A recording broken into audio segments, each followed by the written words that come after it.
This episode of Principal Center Radio is brought to you by the Project-Based Learning Network. Dr. Amy Bader, the director, is a professional curriculum writer and the leading expert on standards-based PBL. She trains teachers how to write high-quality PBL units in the Project-Based Learning Curriculum Developer Certification Program, and she teaches leaders how to implement successful PBL initiatives in the Project-Based Learning Instructional Leader Program. Learn more at principalcenter.com/PBL. Welcome to Principal Center Radio, helping you build capacity for instructional leadership. Here's your host, Director of the Principal Center, Dr. Justin Bader. Welcome, everyone, to Principal Center Radio. I'm your host, Justin Bader, and I'm honored to welcome to the program Dr. Joshua Starr. Dr. Starr is an experienced educational leader who has served as the managing partner of the Center for Model Schools, the CEO of PDK International, and as superintendent, including in Montgomery County, Maryland, and Stamford, Connecticut. And he is a graduate of the Harvard Urban Superintendents program, and he is the author of the book Equity-Based Leadership, Leveraging Complexity to Transform School Systems. And now, our feature presentation. Josh, welcome to Principal Center Radio. Thanks for having me, Justin. It's a real pleasure to be here. So you've been at the helm of some fairly large and complex school districts. What did you see happening in the profession? What did you gain from your experience as a superintendent that prompted you to write equity-based leadership and talk about the complexity that we face in our large school systems? One of the fascinating challenges of being a superintendent of schools is that the public, including elected officials, board members even, and certainly parents, know school from a limited perspective, their own experience and the experience of their kids, whether it's positive or negative. And teachers, and for that matter, principals too, they see it in a limited kind of way. Not wrong, but it's just different. And school districts are, in some ways, they're sort of two distinct organizations. There's what happens in schools, and then there's all the stuff that happens outside of schools, the system, the larger ecosystem that creates the conditions for success for principals to do their best work. And what I realized when I left the superintendency, and then I was at PDK, kind of sitting at the intersection of research, policy, and practice, is that there aren't enough stories and examples of how system leaders, and by system leaders I mainly mean superintendents, but also cabinet level folks, deputies, can pull the different levers of the system itself to ensure that principals are doing their best work and to ensure that there's coherence and alignment. So I want to tell those stories, of not only my own practice, but more importantly, what others have done to drive an equity-based teaching and learning agenda that improves outcomes for kids. And so I felt like there was an absence, and that's what prompted me to write it. And I love that idea of coherence, and I know the different authors have written about coherence. In your experience, is coherence possible? Because anyone who's had any kind of senior leadership position knows the 1,000 directions that any organization can get pulled in, and especially a large urban school district. Is coherence possible, and what does that look like? Well, if it's not, please don't disabuse me of my sort of delusions. Yeah, it is, but it's coherence requires courage in some ways. You have to say no to some things. You have to focus on, what we call it, your hedgehog, right? You have to be really clear about what your values are. And when I say I mean the collective values of a school system. You have to know how to slow down the inquiry to speed up the action, or step up on the balcony. There are all these different metaphors, right? So it is possible to ensure that all of the actions of a system are aligned and are getting towards clear goals and outcomes, but it's hard. It's really hard work, and it takes time. It requires a lot of collective effort, and it also means you have to say no if you want everything to fit together in a way that's going to serve kids at a higher level. I'm glad you started with the importance of saying no, and I wonder if you have any stories of things that you discovered just didn't fit, and took away from that sense of coherence, because certainly there's pressure to do more. Every stakeholder has a priority for us to run after. What comes to mind for you as something that needed to be said no to? I'll give you an example that I write about in my book that came to haunt me, actually, and I probably shouldn't have said no. When I was superintendent in Montgomery County, very, very diverse district, right? White, Black, Latino, Asian, poor, every kind of diversity, 14th, 15th biggest district in the country. We had seen a significant influx of Latino kids, unaccompanied minors at the time. Our literacy results were bad. And I was particularly looking at that group of kids. Our Black kids were also not doing as well as our white and Asian kids, but they were reasonably stable. And our budget had been cut significantly for years. Like, we just didn't have much money and all that. I proposed to the board that we would put $1.5 million in the budget for a program specifically for elementary literacy for our Latino kids. This is a $2.5 billion budget. We're talking 1.5 million. One of my board members, who had come up in the 60s in the civil rights movement, African-American woman, had a group of community activists in her ear all the time, said, "Where's the same money for our Black kids?"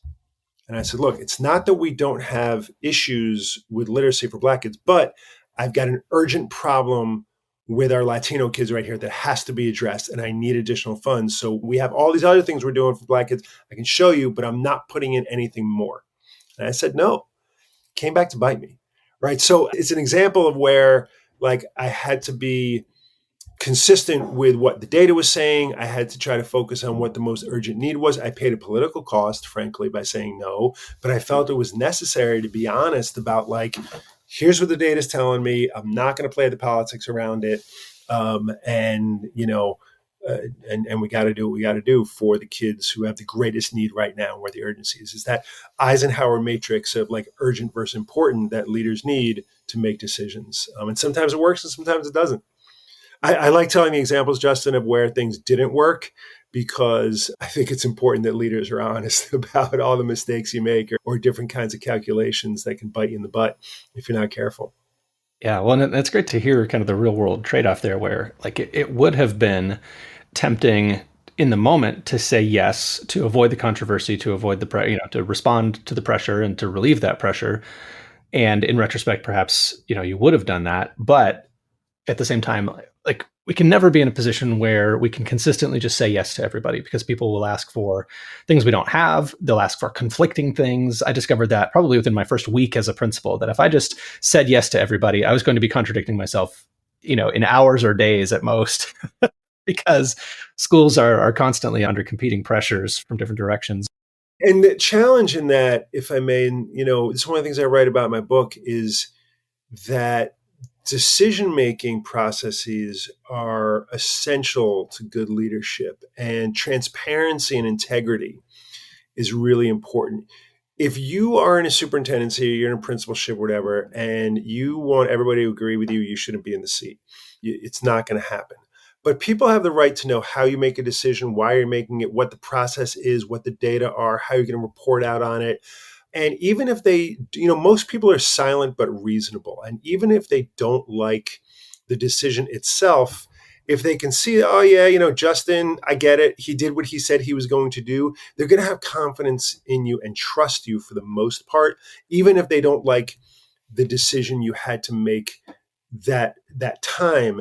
It's going to help you in the long run if they see that there's some consistency in how you went about making the decision. Yeah.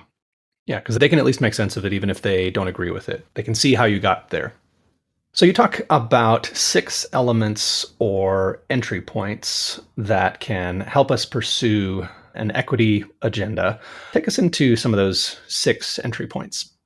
Sure. So the reason I call them entry points is that while they are core principles that need to be acted upon, they're going to manifest differently in different contexts, and leaders have to decide where to start. So they're not linear. Teaching and learning is one, right? What do we want kids to know and be able to do, and what do adults need to do in service of them? And it's essential that there's a real clear vision for what teaching and learning should look like in the system and in schools.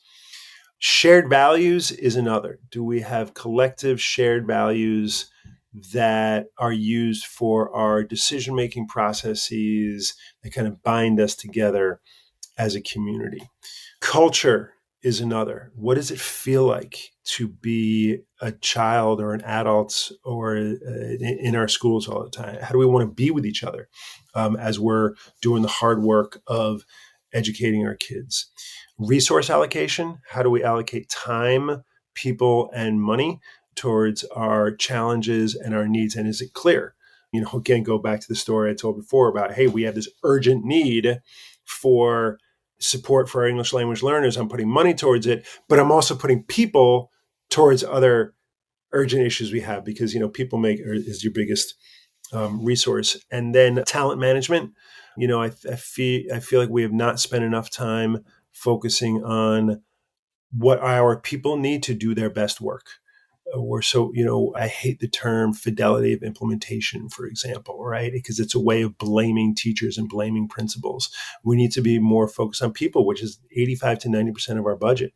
How are people developing and growing in their careers?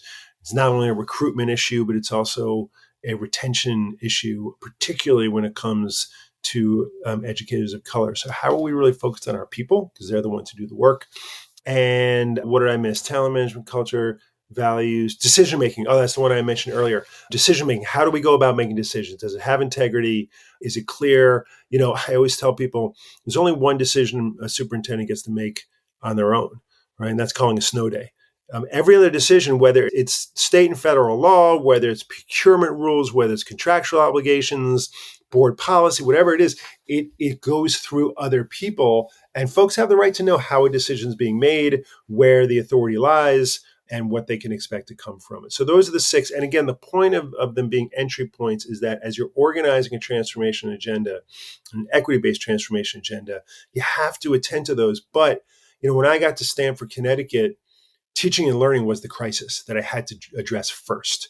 When I got to Montgomery County, it was a culture issue. That had to be addressed first. So depending on where you are is going to determine which entry point you're going to focus on first. Good deal. I wonder if we could talk in a little bit more depth about decision making. And I'm currently working on a book chapter that addresses decision making and clarity around the different elements of a decision. But I think a lot of us in this profession have had the experience of being tasked with making some sort of recommendation. Let's say it's a curriculum adoption. Hey, you're on the curriculum adoption committee. Review the materials that are out there. Let us know what we should do, and then we'll make the purchase and adopt those instructional materials. So many of us have been through a process like that, only to find that at the end of the process, the district goes in a completely different direction. And it turned out that there was some constraint, there was some factor, there was some stakeholder that we didn't know about, and people's feelings get hurt. People feel like their time was wasted. Trust is damaged because there wasn't that clarity of like, what are you going to do with our input? Who's actually going to make this decision? Why do you think so many educators have had experiences like that? And how can we avoid some of those pitfalls? So I think it's a couple-fold issue. I am a really big believer in interest-based decision-making processes and interest-based negotiations where you focus on, particularly when you're negotiating with employee unions, why do we want what we want, not just what do we want, right? What do we want is our positions. Why we want it is our interests. And the more we can focus on that, the better decisions tend to be made. But when it comes to the kinds of processes that you're describing, a lot of it, I think, is about transparency and lack of attention to process and lack of sort of upfront design of what that, in this case, a curriculum decision-making process should be, right? So you have to be really transparent about, okay, you all are coming together because we're going to make this decision collaboratively, which means we're going to do consensus. This is what consensus looks like. Or I'm bringing you together just to get your input on this, but I'm going to make the decision, right? So you have to be really clear with folks up front about what the process is going to be and what they're being asked to do. The other thing, though, I've seen, Justin, is a lot of senior leaders, superintendents, deputies, they are so either A, so enamored with their own expertise, or B, so afraid to be wrong that they end up not hiding information, but not just being open and upfront with folks and saying, "Hey, I know you guys did all this work and we got completely derailed because, Moms for Liberty came after us and we couldn't sustain it. And I am sorry. And thank you for helping us out. But it's just the way it goes." People just aren't willing. They're just not honest in school districts enough, just open about what's really going on. And it can be really detrimental to the culture. And then people don't want to participate in the next committee because why would I waste my time? Wonder if we could circle back to teaching and learning, because you said in Stamford that was the kind of the number one issue that you started with. Not always, the place to start, but for a superintendent, for a senior leader who is interested in curriculum and instruction and cares very much about the quality, the learning experiences that students are getting, what are some of the big takeaways that they can get from your book, or some of the experiences that you bring to bear in the book? One is the need for a vision. I was actually having this conversation yesterday with someone about the superintendent needing to be a civic and political leader. And there is that aspect of it as well. But a lot of superintendents and even principals, particularly high school principals, see themselves as the civic leader, the mayor, they're the convener, they're the politician, the communicator, but they're not necessarily the champion for a clear vision for what kids should know and be able to do beyond the state test scores. And, we want all our kids to graduate college and career ready. And I don't expect superintendents, for that matter, to be deeply involved in and knowledgeable about curriculum alignment processes and, all that kind of stuff and curriculum writing. But you got to know what good teaching and learning looks like. You got to go into classrooms and be able to see. You have to be able to articulate to a community why you're doing this new curriculum or making a change or adopting a new assessment or whatever it may be. You have to be able to tell stories and describe what you want kids to know and be able to do, and not just have 21st century skills, be creative problem solvers. You got to be able to describe it and tell a story around it and know what it looks like and know what good pedagogy looks like. Kids are bored in school, particularly at the high school level. It is shameful what kids go through, again, particularly high school level, in school. The experience they're having is not helping them succeed in their futures. And there's a lot of research on this. And if a superintendent is not owning teaching and learning, it's like a CEO not owning profit, right? It's not exactly, oh, well, we do all this stuff, but if we actually get results, that's not, it's not on me. You can't operate that way, right? So I think you got to really have a clear vision for what kids should know and be able to do, and be able to engage the community in helping you get there and understanding what that means for their kids. What would some of your advice be for a leader, perhaps who's new to their organization and wants to get a sense of that student perspective? What is it actually like to be a high school student in my district? How can they gain that perspective? So when I went to Montgomery County, I can't remember if it was my first year or my second year, I made my executive team, which is about 25 people, spend a day shadowing a kid from soup to nuts, right? And I insisted that it be an average kid, not, the top, rock star kid. And so I think that shadowing a student for a full day is eye-opening and mind-boggling because of what they have to go through on a daily basis. I'm a big believer in activating student voice. And if I update my book, one of the things I'm going to build into that is student voice is such a powerful equity lever. Kids will tell you the truth. And most kids are really thoughtful and mature and responsible in the way they articulate it. So you can do a bunch of different things. I used to do not only school visits, trying to do it at least once or twice a week. And then again, the formal shadowing, but you can also have student forums. I used to invite, not only would I do student forums at every school, which is kind of open Q&A, but I also used to invite student government in, and the editorial boards of each newspaper would come in a couple times a year. I actually found they were better explainers of the school budget than the local newspapers. Right. And so, they really are, particularly because there's been such a decline in local journalism Some of the kids in your student newspapers are awesome, and they will explain what's going on better than the local journalists who just may not have the time to cover it. So the more the leaders can engage with students, the better you are. And it also helps politically to push an equity agenda when kids are behind it, because it's really hard for the naysayers and the resistors to reject the voices of kids. Yeah, I've heard, various things about shadowing students for the day over the years, but one of the things that strikes me now, like, what would it be like to have your own phone put away the entire day, just as we ask students to do, and what would that experience be like?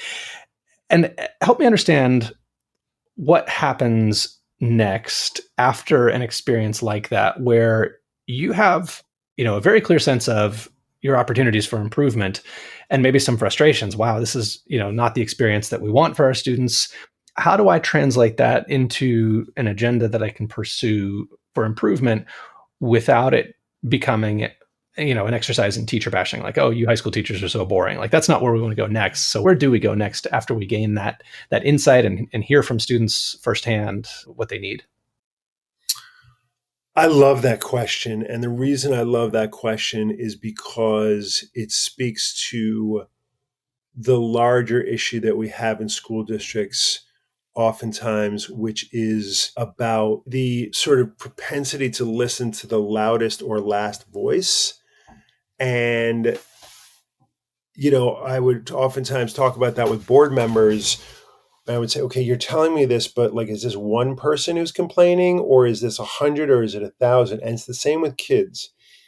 So when you are doing something like, shadowing kids, or whatever, you have to be really clear about how that information is going to be used and whether it's going to be confidential, right? In terms of, I saw in such and such class that this was going on, like, but you're not going to name the teacher, whatever it may be. And then how it's going to be used, how it's going to be analyzed, reported back out, and then used for decision-making purposes. And on reflection, Justin, I can't remember, frankly, how we used that experience, the collective experience of shadowing kids, other than debriefing it, helping it certainly drive or reaffirm our commitment to social emotional well-being and engagement of kids and need to increase student voice. I probably could have been a lot better at determining what should be done with that information, but it does speak to this larger question of, like, okay, how are you collecting information? How are you using it? Are we clear about it? And don't get driven by, the squirrels, right? And just follow the squirrels that exist, because that's so easy to do. And we have to be careful about that when it comes to student voice as well. Yeah. Well, and I think it gets back to vision, as you said earlier, that, that all of that is input for our vision, and then that feeds into resource allocation and so many of the other issues that we've already touched on. One more thing I wanted to ask about is around talent management and developing leaders and retaining leaders, because it seems like there is a lot of opportunity out there, especially when it comes to challenging assignments. And what I see happening over and over again, especially in larger districts, is that people are given challenging assignments that would be overwhelming for anyone, but especially earlier in their career, especially if they're, kind of a rising star, especially if they're very promising. I've seen so many people get put in situations that are just untenable as far as workload, as far as the issues that, that particular school might be dealing with. How do you think about retaining leaders and supporting them so that they can succeed, especially in those challenging assignments? So one is the need to differentiate. I feel like the culture of public schools in lots of ways, and I think we're moving away from that from some of what I've seen, but the culture in lots of ways that everybody gets treated the same. And we don't identify people who are rock stars, nor do we identify people who may be really struggling. And we don't sort of collectively talk about it from it. And in fact, principal supervision can be a hidden kind of experience, or shielded from others. And we don't share information about, hey, how's Justin doing? How's Josh doing? Are they ready for this? What do they need? And I think that condition then hurts the ability to say, okay, let's assign talent to task. And if this task is one that is super challenging, let's make sure the resources are there. We're clear on what the plans are. We also don't do a good job of short-term iterative cycles and MVPs, the kinds of things that I've learned in business around like lean agile approaches, 30, 60, 90-day plans, using leading indicators, not lagging indicators. So it's okay, Justin, I'm going to give you this and I'll see you in June when we have our test results back. And we're not looking at indicators along the way and adjusting strategies according to new results, and being a partner in maybe protecting them from the politics if that's an issue, making sure they have the resources, and really thinking through what the dependence may be. We just say, okay, here's an assignment, go do it. You're a great principal, you're a great leader, whatever, you can do it. We don't think through enough the design of the actual work so that they can be successful. It's like, oh, just figure it out, right? And I don't think that's a good strategy. Yeah. And I like the term you used, differentiation, that like people are in different situations. They need different things. I think the other piece, this goes back to what I was saying earlier, we need to spend more time slowing down the inquiry to speed up the action. And we have to figure out the real problem we're trying to solve. And oftentimes people get thrown into this situation. There's a crisis, there's a problem, there's a thing, there's a need, got to do it. And we don't step back and say, okay, what are we really trying to accomplish here? How are we going to know that we are tackling the problem in a way that's going to get to the root of it? Who else needs to be involved? Like, again, I feel like I keep coming back to the same issue. The upfront design work is so important so that you don't just end up spinning your wheels and going somewhere that's not going to actually be where you want to get to. So the book is Equity-Based Leadership, Leveraging Complexity to Transform School Systems. And Dr. Joshua Starr, if people want to learn more about your work or get in touch with you, where's the best place for them to go online? LinkedIn is probably the best place to find me right now. You can get my book on Amazon. You can get it at Harvard Ed Press, but LinkedIn is the best place to connect with me. You'll find me there, and feel free to send me a message. And I love engaging with folks around these ideas. It's important work. Thank you so much for joining me on Principal Center Radio. Thanks for having me. Really enjoyed the conversation, Justin. Thanks for listening to Principal Center Radio. For more great episodes, subscribe on our website at principalcenter.com/radio.